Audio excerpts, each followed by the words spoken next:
views and opinions expressed in this program are those of the participants and do not necessarily reflect the views of BronxNet or the program underwriters. And hello, everyone, and welcome to Open, the one and only show that opens the Bronx and the rest of the world right to you. I'm your host, Daren, Jaime, and today we'll update you on what's happening in and around our borough, as well as across New York City. Coming up on today's show, we'll discuss how the Met Council on Housing is serving households who are the most vulnerable to displacement. Then afterwards, we'll learn about a not-for-profit organization committed to providing seniors with the opportunity to remain connected through exemplary programs. Also, afterwards, we'll discuss and talk about how stores are adapting to online ordering for foot traffic. We've got a very special guest discussing that. And then finally, we'll discuss how VIP community services are improving the health and well-being of the Bronx and surrounding communities. So we encourage you to stay with us because all this and much more is heading your way. Right now, we're officially open.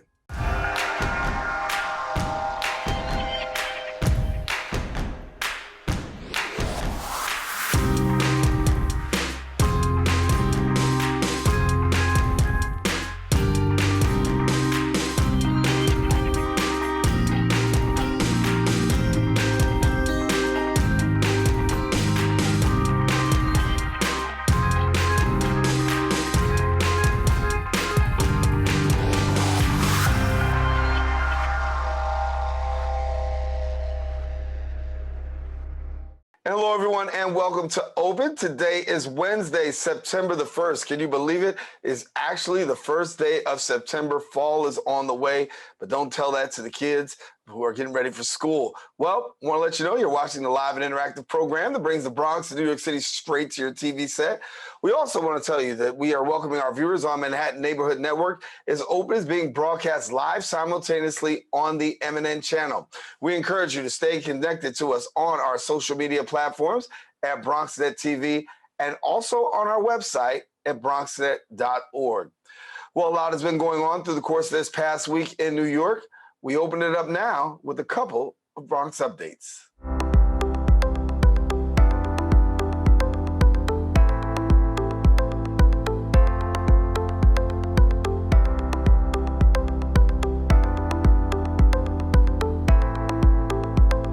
We start off with state news.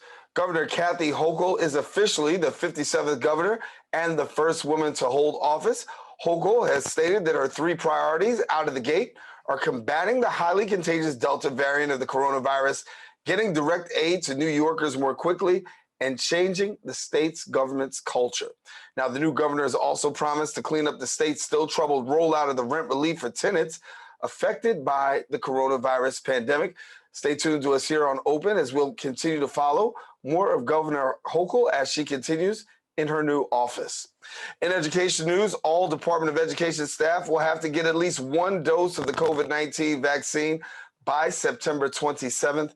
In late July, the mayor announced all municipal workers would have to be vaccinated against COVID-19 by the start of the school year on September 13th or undergo weekly testing. Now, teachers, principals, kitchen workers, and all other school staff, as well as central office staff, will not have the option of testing out. The new mandate will impact about 100 workers and 46,000 DOE workers. In community news, more assistance is near for New Yorkers facing food insecurity. The Biden administration is providing the largest increase in the Supplemental Nutrition Assistance Program benefits, better known as SNAP, starting in October. And our BronxNet reporter, Ashley Tiffany, brings us more details on this. More assistance is near for New Yorkers facing food insecurity. The Biden administration is providing the largest increase in the Supplemental Nutrition Assistance Program benefits, also known as SNAP, starting in October. Benefits will rise more than 25% above pre-pandemic levels. Something like 8,000 places in New York City receive, accept SNAP. Probably at least 1,000 or more in Bronx alone. This is a huge deal. CEO of Hunger Free America, Joel Berg, said this initiative will help hundreds of thousands of families in underserved communities like the Bronx. And that means in total in the U.S., 42 million SNAP users will receive additional aid when the changes go into effect in October. Bronx is still one of the poorest, hungriest urban counties in the United States. So having a 25% boost in the purchasing power of food through the SNAP program, which is really a hunger lifeline for hundreds of thousands of Bronx residents, is a huge deal and will help not only Bronx families avoid hunger, but really will help them finally be able to start to afford healthier food as well. If you would like to learn more or see if you qualify for food benefits, visit their website at www.otda.ny.gov. If you would like to learn more about Hunger Free America, visit their website at www.hungerfreeamerica.org or call their number at 212-825-0028. Reporting for BronxNet, Ashley Tiffany. And thank you, Ashley. That is all the time we have for our Bronx updates. We do want you to stay with us. We got a whole lot more open up ahead. We continue coming up right after this.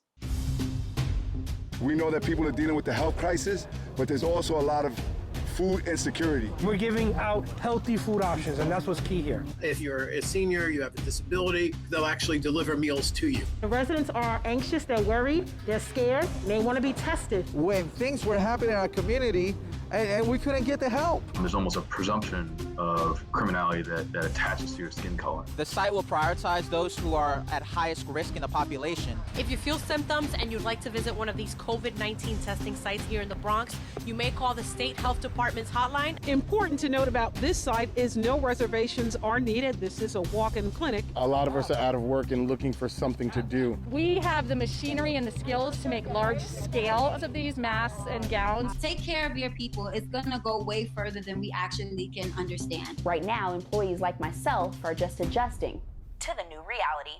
Reporting from BronxNet, this is Daren.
And welcome back to the show. The Metropolitan Council on Housing is a tenants' rights membership organization made up of New York City tenants who believe in their motto of housing for people, not for profit.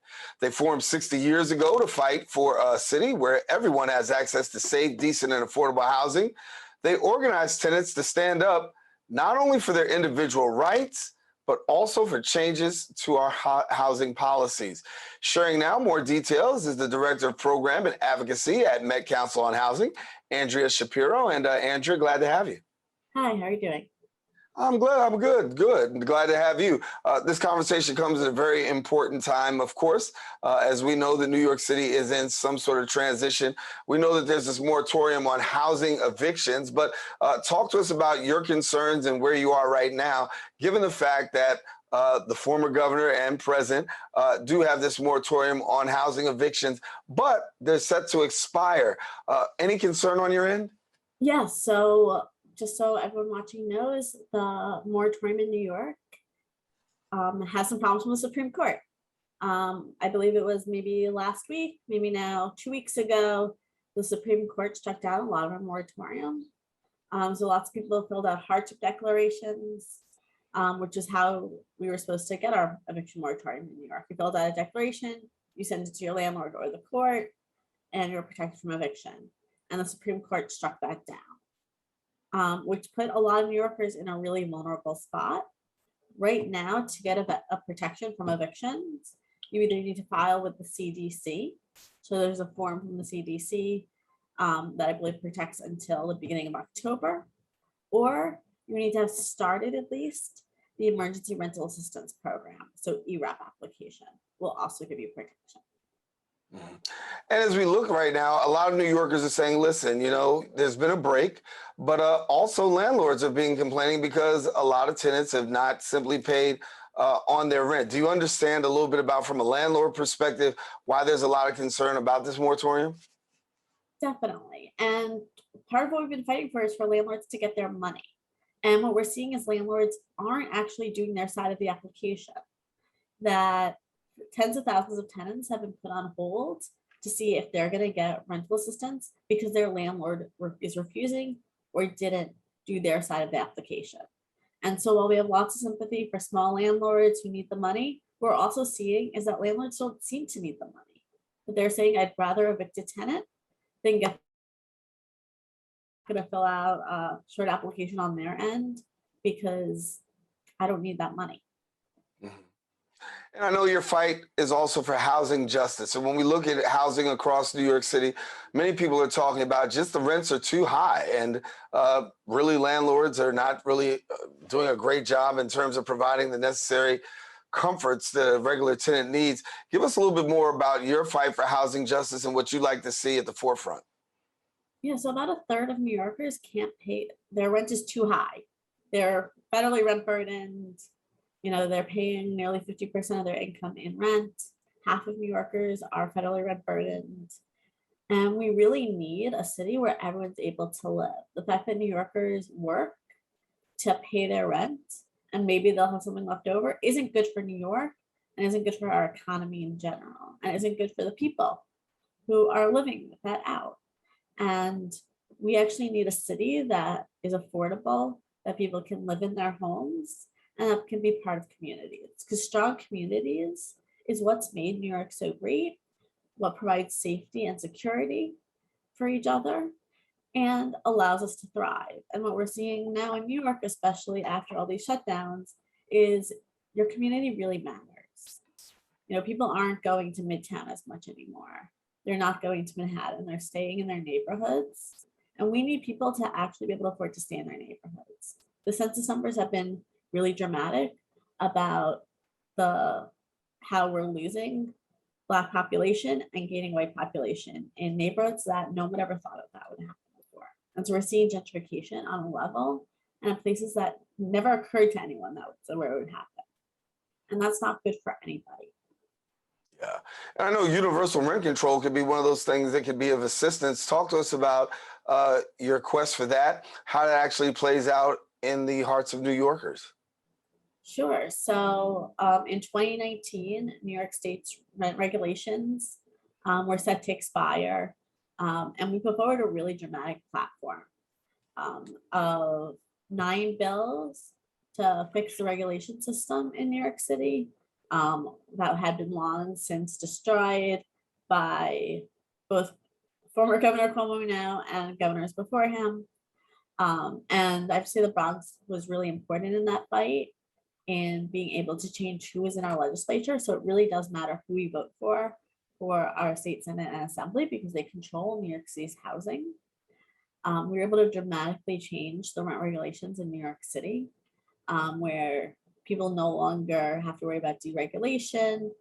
A lot of the ways that landlords can raise regulated rents were changed, as well as our brothers and sisters upstate can now opt into the rent regulation program, which has meant a lot for New York City. But we still have ways to go. And we really need to pass something called good cause eviction protection, which would protect unregulated tenants. So tenants who live in smaller buildings or newer buildings, so that they have long-term protections so they can put down roots. And what this really means is that if a tenant's doing everything right, they shouldn't have to worry about a new lease or their rent being raised 10, 20, 30% every year. And in addition to what you do, I know that, we talk about tenants and the fight there. I know also that what some of the other things that you really challenge or are working on is challenge the rent and housing the homeless. And so while you've got New York City residents that you're dealing with on one side, we do understand that the homeless population is pretty huge. Give us why you think it's important that cancel the rent and house the homeless go forward.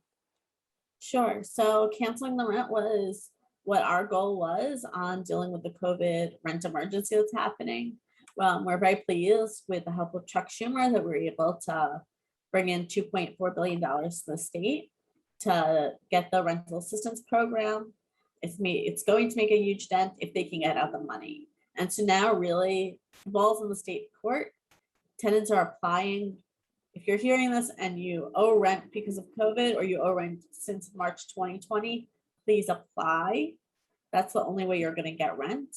And then we know that lots of New Yorkers have become homeless, are homeless, and they're part of our communities. They're our friends and our neighbors. And sometimes we don't think of it like that. We think that only someone who sleeps on our street corner is homeless. But in reality, if you had to move in with a friend, if you have multiple adults living in an apartment that aren't related, we all know someone who's sleeping on a couch somewhere. That person is also homeless.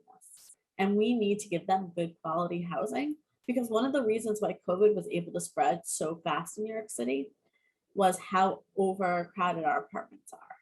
How many people, when they lost their job, couldn't pay their rent and moved in with a friend, moved in with family, and was spreading COVID like that. And we need to prevent that from happening in the future. We need to give people good quality housing, because that makes people healthy, makes people safe, and it's really important for our kids. A huge number of New York City students are homeless, and they change schools every few months. They don't have a good place to do homework. They don't have a quiet place to learn. And if we want our kids to thrive, if we want our society to thrive, we need to make sure that we're providing a stable home, because that affects all the quality of life, all the way we live our lives. Any concern on your end, given the fact that we talk about this homeless population, that we could see homeless numbers spiking up if this moratorium goes into effect, and a lot of people could face possible eviction? Yes, definitely. We are already seeing that homeless numbers are going up, that people are doing something called self-evicting. So they get the word they're going to be evicted and they leave. We really want to encourage people not to do that. There's lots and lots of protections in New York City around evictions. There is money out there to get rent. If you don't qualify for one program, there might be another program out there for you. So anyone watching, if you hear someone getting evicted, you see a notice, your landlord mentions the word eviction, you owe rent, you're worried about eviction, please call someone. Your elected official, your city council member, your state representatives, a social service agency in your area, even your church can often help you get the right answer and help. Well, Andrea, thank you so much for joining us. Certainly, we're going to get people tapped into your organization as well. But we want to thank you for being with us here on Open. Thank you so much. All righty. Well, listen, if you want more information that Andrea was talking about, don't hesitate to visit their website at metcouncilonhousing.org, and then follow them on Instagram at Twitter at @met_council. We want you to stay with us because we do have more show. Don't go anywhere. Open's continuing right after this.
welcome back.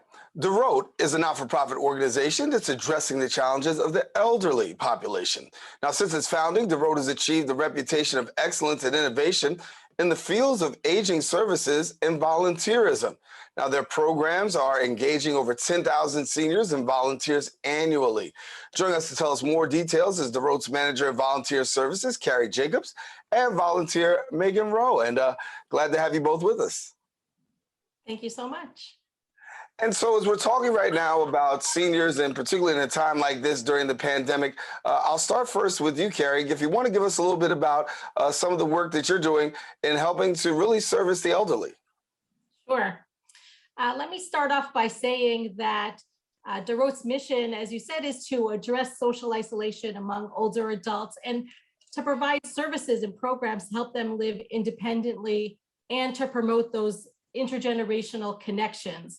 So our programs bring older adults and volunteers of all ages together for this mutual connection with each other. And social isolation has been a critical problem even long before the pandemic. And studies have shown that social isolation is a tremendous health risk. And this is something that DOROT has been addressing for over 40 years. And we are just thrilled to be able to be the leaders in this way, and we can't wait to be back together where we could be in person again. Yeah. And Megan, for you as a volunteer, I know that you do some great work in really servicing the elderly. Talk to me about what it's been like for you, particularly servicing the elderly in this virtual environment. A lot of times we couldn't be hands-on, and sometimes now a little bit more. But what are your duties when you're volunteering from this capacity?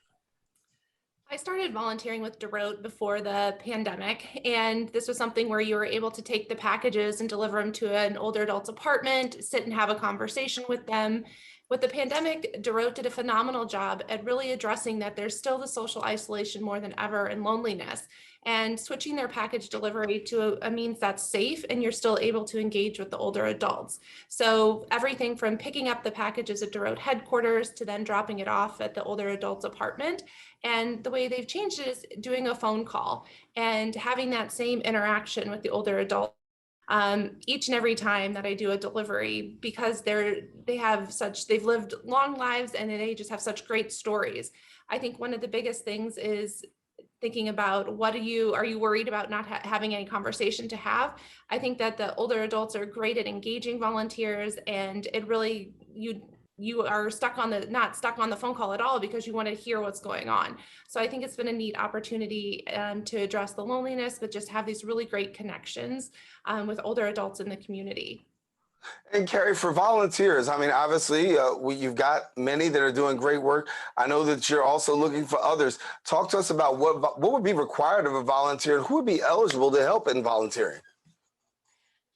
Everyone is eligible, and we invite volunteers of all ages to join us. There are various programs for different levels of engagement. Can you give us 1 hour a week? Do you want to be a regular volunteer, a one-time volunteer? Do you want to make a commitment for an entire year? So depending on your age and your commitment level, we have a place for you. And so, in addition to volunteers, I know that also you've got a couple of other things that you've got going on. Share with us a little bit about what else takes place at DOROT in servicing our elderly. Sure. We have a lot going on right now, and I'll start off by talking about our package delivery program. And DOROT began in 1976, as did our package delivery program, and it brings together hundreds of volunteers and older adults to make those connections with each other, as Megan was saying, to share their stories, to share their memories, to share their friendship. And it's really about spending time with a new friend. And this program takes place 4 times a year. It's coming up this September 12th and 13th as part of our National Day of Service. Before Thanksgiving and in the winter and again in the spring, volunteers pick up a package of treats, deliver it to an older adult in the community, and then spend time on the phone. And as Megan mentioned, before COVID, that would be in the person's home, and we do look forward to when we could do that again. So it's about that phone call and that connection with the volunteer that's so important. And yes, the package is important, and some people need those food items, but it's that feeling of not being forgotten. Somebody's thinking about you. And that's what the program is about, those personal connections between the generations, learning from and connecting with somebody, whether you're young or old, everyone has something to share, and that they could connect with somebody from a different age group. So this just 1 hour of volunteering really goes a long way in the lives of our older adults. I've been so appreciative after the program to receive thank you phone calls and even letters from older adults telling me how much it meant to them to have a volunteer, bring them the package, meet them, spend some time with them. But also from our volunteers who say, thank you so much for the opportunity to engage with someone of a different generation who's learned something, who they can learn something from, somebody who's experienced many different things in their lives. So that's been really wonderful. The package delivery really is an entryway for many of our volunteers to get involved with DOROT. They come to the program, and this is a one-time commitment where volunteers learn a little bit about DOROT, they get the flavor of DOROT, and then often become more regular volunteers, a weekly volunteer, an ongoing volunteer. So that's really wonderful. Yeah, and Megan, the word that I heard used was personal connections. And so when you have a volunteer actually brings that personal connection to the elderly. But you as a volunteer, you also experience the power of the personal connection. What's it like for you as a volunteer, being able to personally connect, and then be able to also really like speak into the lives of those people that are actually sometimes underserved and underrepresented? So I think when you're looking at that personal connection, it can be anything. I've had phone calls where we were looking at, we really shared a mutual love of Central Park. And I actually made the phone call while I was walking in the park. And it was a neat experience to talk with the older adult who has been isolated to her apartment and really being her eyes and ear. And I think that's such a rewarding thing to be able to have that. And I started as a volunteer who signed up for a one-time package delivery. And as Carrie said, it's really the gateway to coming back. And this is something that just learning about DOROT and everything that they have to offer for volunteers and the intergenerational and for their older adults. In my professional life, I've actually referred people to DOROT to really work on that engaging and that interaction because it is so rewarding for, I think, the older adults and for the volunteers. To learn something new. And especially, I'm not a native New Yorker, but I've been here for a while, and just hearing some of the stories that the older adults have to share of the city, of their experiences, of their family, of their faith, and how much these packages mean to them is something that just really warms your heart and keeps you coming back for more. Well, talk to me a little bit more about that, Megan, because when you hear these stories, are there any common threads that we're hearing from our volunteers? I mean, from the people that you're actually talking to, the elderly, with regards to during this time of COVID-19, are you hearing some similar stories? I think the stories that I'm hearing are really the ones of this is my time where I used to go out. I used to go to the coffee shop every morning, or I used to go on the walk in the park and see the regular people. And really that connection has been gone. And so really bringing back the human conversations and the human touch through something as simple as a phone call is something that I think our older adults keeps them engaged. And I really think it helps with their, just from my experience, it seems to really lift their spirits. It seems to make them connected back to the community. And really thinking about New York as somebody who is here for all of the different opportunities and then have those taken away from the pandemic, just even a phone call and sharing, being kind of their eyes and their ears. I'm able to go out, I'm vaccinated, I can go out and experience things. Sometimes they don't always have that opportunity because they are vulnerable. And so just kind of being their eyes and their ears and sharing with them what's happening has been very, very awesome. Carrie, before we go, I know the holidays are fast approaching, and that means there is an increased need. Before we go one more time, share with our viewing audience the possibility of being a volunteer. Sure. We are a proud recipient of the 9/11 National Day of Service grant from the Corporation for National and Community Service. And our aim is to engage 1,000 volunteers in community service around the 20th anniversary of the September 11th attacks. And we hope that volunteers will join us in honoring our older adults and the commitment we've made to them, and engage in the community to commemorate this event in our nation's history. So on September 12th and September 13th, we will host our package delivery, deliver a package, connect with an older adult over the phone. And as Megan said, even just that phone connection, even though we're not in person, we're still creating these connections over the phone and over Zoom.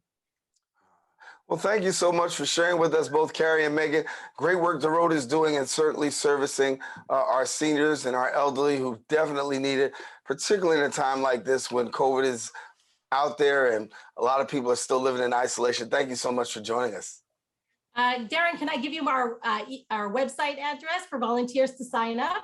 Yeah, I was actually going to do that in my close, but if you want to go ahead and do it, go right ahead. All righty, thank you so much.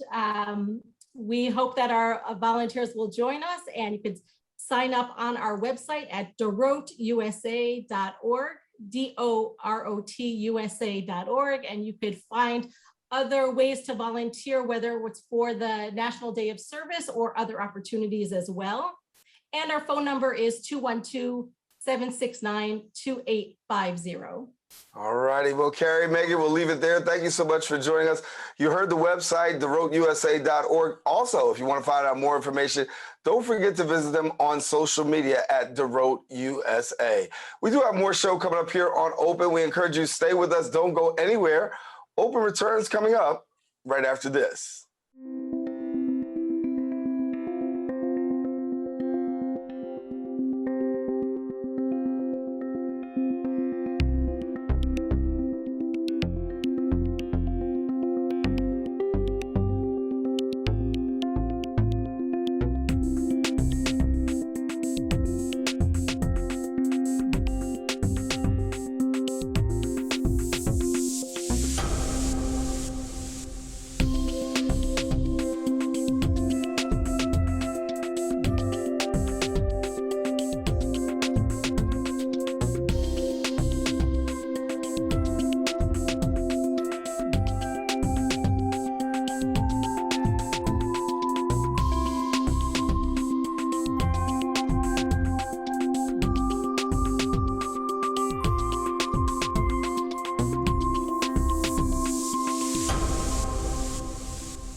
Welcome back. Stores that rely on steady foot traffic to stay afloat took a massive hit during the pandemic, especially in the early months of 2021 when brick and mortar shopping came to a standstill.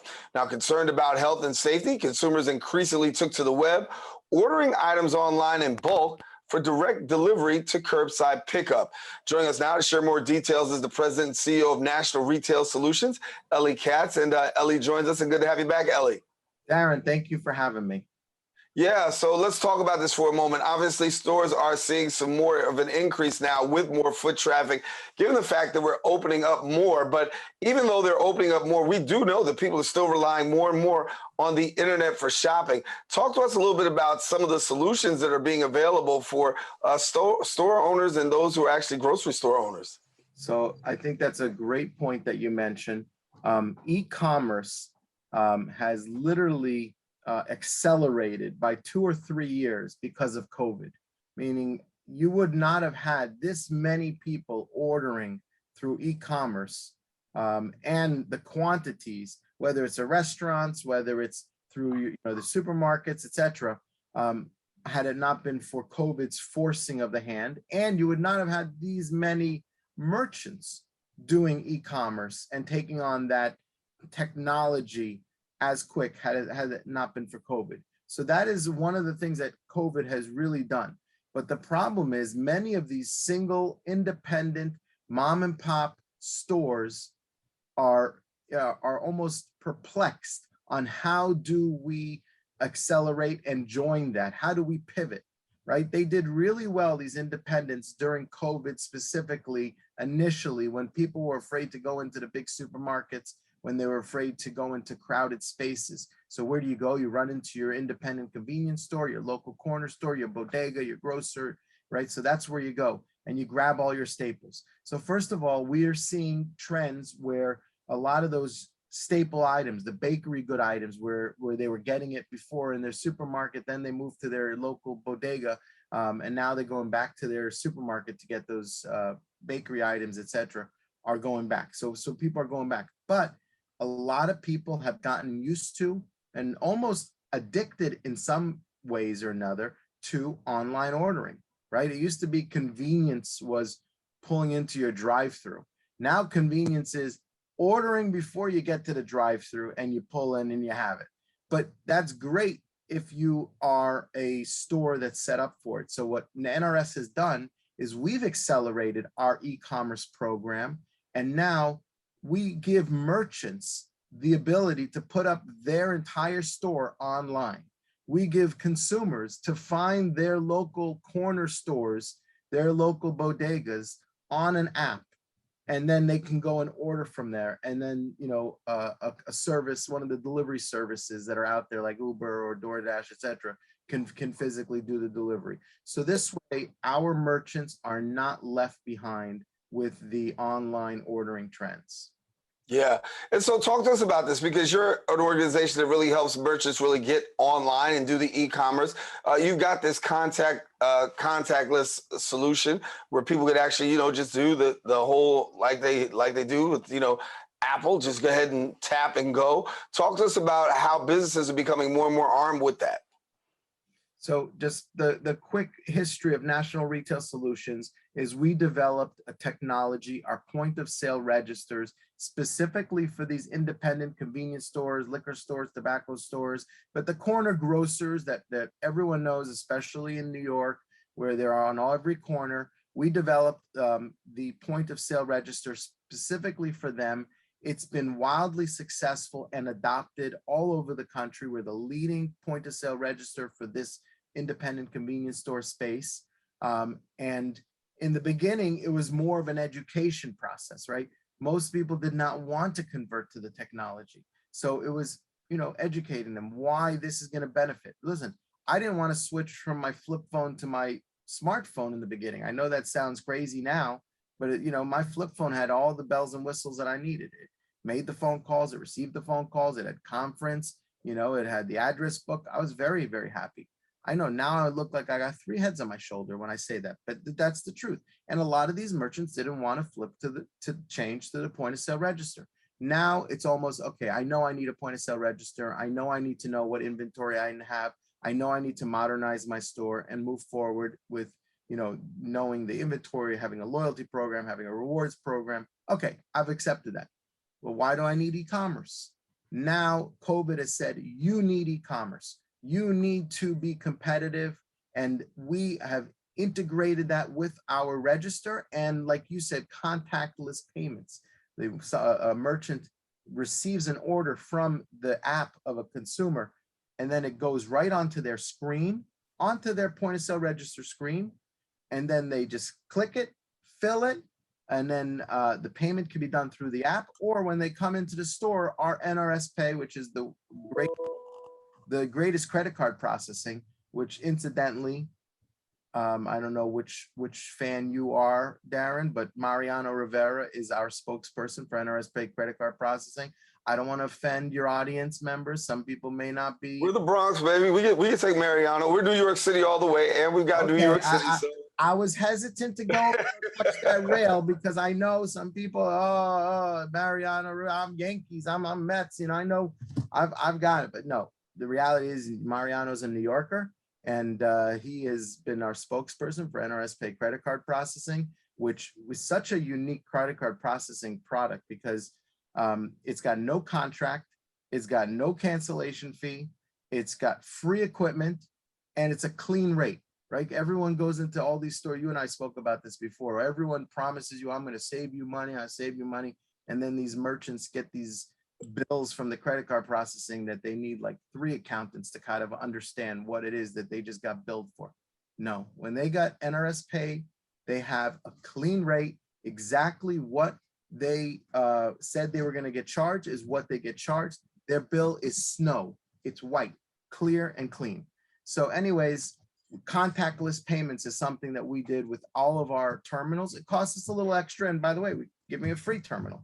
It costs us a little extra, but now you could use Apple Pay and just not even touch it, you know, however you do the contactless payments. Right. I want to get a chance to talk to you because you got something in the works now that many people are finding out here in New York, and some other states are really trying to key in on, and that's the emergency alarm service. How's the emergency alarm service going to really help merchants?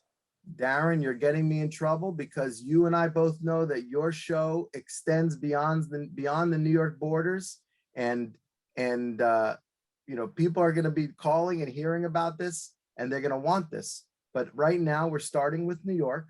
We specifically chose New York first, and that is we have a patented product, where when, God forbid, one of these corner stores, bodegas, merchants get held up, rather than hitting a panic alarm under the counter, and obviously the bad guy sees that and can react negatively towards that.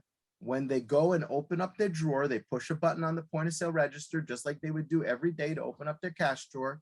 The cash, they hit it a certain way, patented technology, the drawer opens up and a silent alarm goes off and alerts the police department. So that is something that's coming out. I've been wanting this for a long time, but COVID has also accelerated that.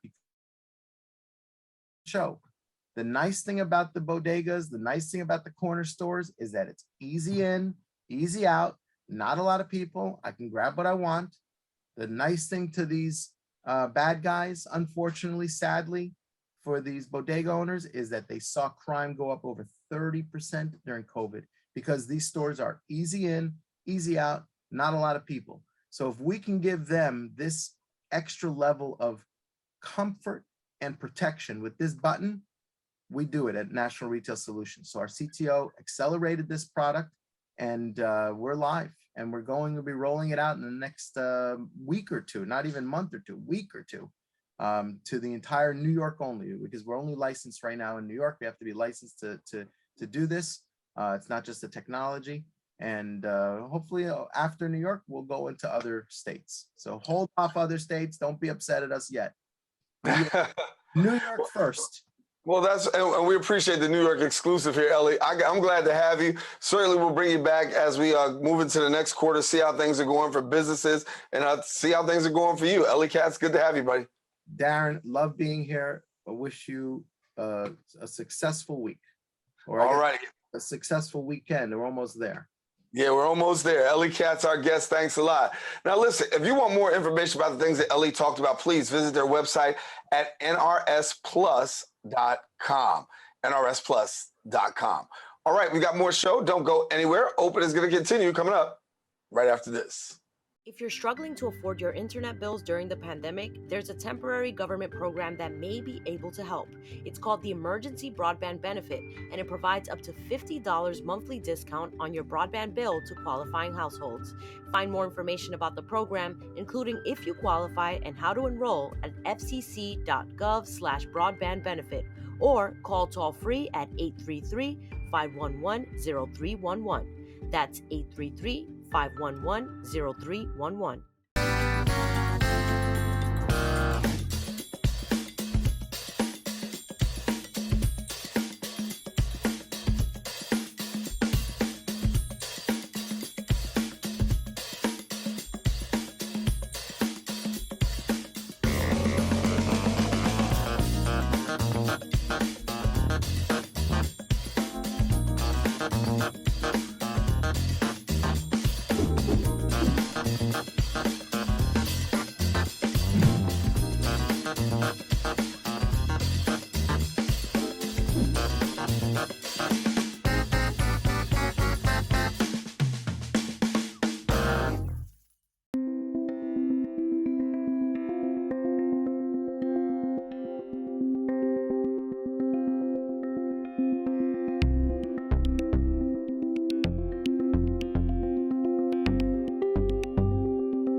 And welcome back. The Bronx is the poorest urban community in New York State, and as a not-for-profit partner to the Bronx community, Vocational Instruction Project Community Services provides a full continuum of social service care to the most vulnerable as well as the most underserved. VIP offers integral medical, behavioral health, and housing, as well as wraparound services, improving the health and well-being of the Bronx as well as the surrounding communities. Joining us now and sharing more details is the CEO of VIP Community Services, Debbian Fletcher-Blake. And Debbian, good to have you. Thank you for having me. It's a pleasure to be here to talk about VIP Community Services. Yeah, go ahead. I was going to say, for somebody who doesn't know about VIP Community Services, give us a quick introduction. Certainly. So VIP was started about 47 years ago by a priest in a church basement to provide needed services to people who needed substance use services at that time. As time evolved and needs changed, VIP continued to add to the services, the substance use services, and today we provide medical care, behavioral health care, so substance use and mental health services. We provide housing, we provide shelter services, vocational services, and also care coordination. We have 2 outpatient substance use programs for patients who are diagnosed with substance use disorders. We have an outpatient substance use program and one of the largest methadone program in New York State, serving 1,500 clients per day. In a nutshell, that is who VIP is. Yeah. And with the COVID-19 pandemic, the way that it is, obviously a lot of people have really needed the need for mental health services, behavioral health services. What have you found as far as servicing your clients during this period of time? So that's a great question. What we've done, we've addressed this issue from various lenses. We've looked at the need for vaccinations, starting there, and what we've done is to increase access to underserved communities. It is important for you to bring services to them. And what we have done is we've taken vaccinations to people. We are partnering with religious leaders, with faith-based leaders, with schools, with community leaders, also with elected officials, and and foundations and local foundations. So we are taking vaccinations to people where they are, including to seniors in their homes. So that was the first thing that we did as a quick response.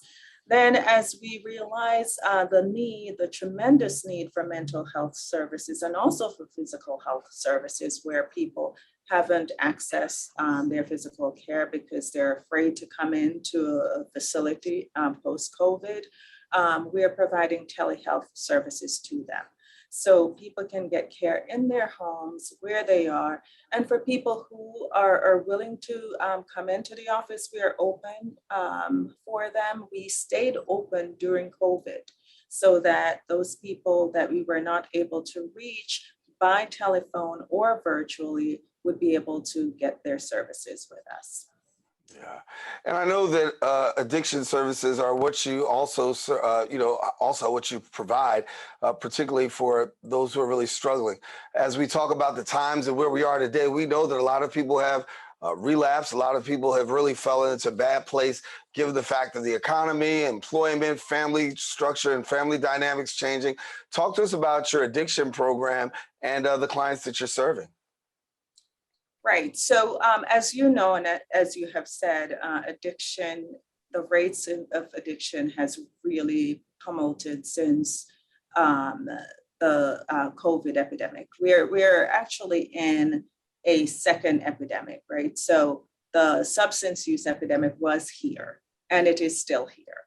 And then came COVID pandemic on top of that. So the rates of people who are dying from opioid use has really increased exponentially in New York State and nationally, as the data has shown.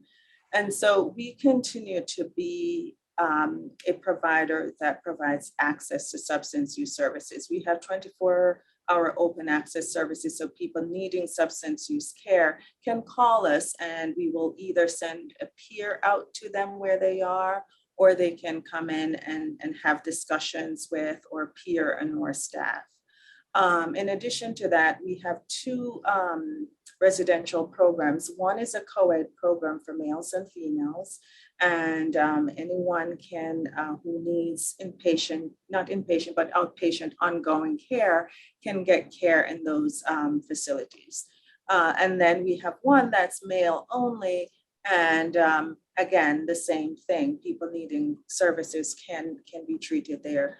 On average, people stay in those two programs anywhere from 6 months to 9 months, some shorter and some a little bit longer. And what we do is we help people and their families and reestablish them so they can be reintegrated in the community and go on to live lives where they're more productive than when they came to see us. While they're there, we provide them with vocational training. We do skills assessment, whether it's their GED or basic learning skills that are developed, carpentry. We refer them for job placement while they're in training so that when they leave, they can have the resources that they need to continue to function independently and function well in the communities where they will be reintegrated. And then we continue to see them in our outpatient program as needed. So they either transition to our outpatient programs where they continue to see the counselors and to work with their medications that they are prescribed, whether it's methadone or buprenorphine or some other choice that their provider has made for them in conjunction with the individuals and sometimes their families. So the services that we provide wrap around them to maintain sobriety. And it's not just for people who are using opioids, but also alcohol and other substances that who need our services. Yeah, I know you talked about the addiction services, but also your organization does a great job in really providing housing and shelter services as well. We know that a lot of people have been dealing with this, particularly with the homeless crisis in New York City that continues to grow rampant. But talk to us more about that and give us a little bit more insight into the work that you do. So we provide supportive housing and low-income housing for people in the Bronx. And in our supportive housing portfolio, we have about 198 units of supportive housing serving people, either individuals and families. The majority of the people in our supportive housing have a diagnosis of either mental health or substance use or a combination of both, or some physical illness that allows them to require our services or support services. While they're there, we have counselors who work with them on whatever skills development they need, whatever services they need, linking them to the right resources, to medical services, to behavioral health services if they need it, to jobs, different groups that are provided to keep them stimulated and also to foster a community of involvement and in the facilities where they work. So it gives them a sense of purpose while they're there. Then from our supportive housing, there are people who will leave after sometimes several years into independent housing. They continue to stay with us for a long time. In our affordable housing, that's a little bit different. It's for people with low income, and so they're independent and they don't require the supportive services that we provide. Then we also provide shelter services, and in our shelters, what we have done is we moved away from the general population. Currently, we have one shelters for women with mental illness and substance use. So we tend to take on the challenges that are a little bit more than the general population. We are also talking with Department of Homeless Services, and we'll be providing shelter services for men in Harlem who have mental illness. Again, taking it a step higher than just the general population, because we believe strongly that we are able to provide the essential services that are needed for people with these sensitive diagnoses and provide services that are holistic and also respectful and dignified in ways that will provide good outcomes for them. Yeah. Well, before we go, please tell people how, what's the best way that they can really tap into your services? Well, we are available 24/7 in our open access program. You can go to our website, www.vipservices.org, and ask questions, schedule appointments, or find information how you can reach us. You can also call us at 718-583-5150, and an operator will connect you to the right department that you need. Debbian, been great having you here on the show. Thank you for joining us today, and certainly continue the great work over at VIP Community Services. And thank you so much for having me. All righty. Well, thank you. Now, I want to let you know if you want more information, again, the website, vipservices.org, and then also on social media, you can find them at VIPC Services. Well, we come to the end of our show today and want to thank all of our guests for joining us. But most of all, I want to thank you, the viewer, for tuning in. Now, if you missed any part of today's show, you can catch Recablecast on Bronx Channel 67. Also, you can catch us on Verizon Files, which is Channel 2133, or anytime on the web at bronxnet.org. Also want to give a special shout out to all of our viewers who've been watching on MNN, as Open is broadcast live simultaneously on the Manhattan Neighborhood Network channel. Now, if you want a brand new episode of Open, we encourage you to come back on Friday morning. My girl, Rena Valentine, will bring us the latest in arts and entertainment, some interesting people, and some interesting conversation. Until then, I am Daren Jaime saying take care, God bless, and most of all, keep this channel wide open.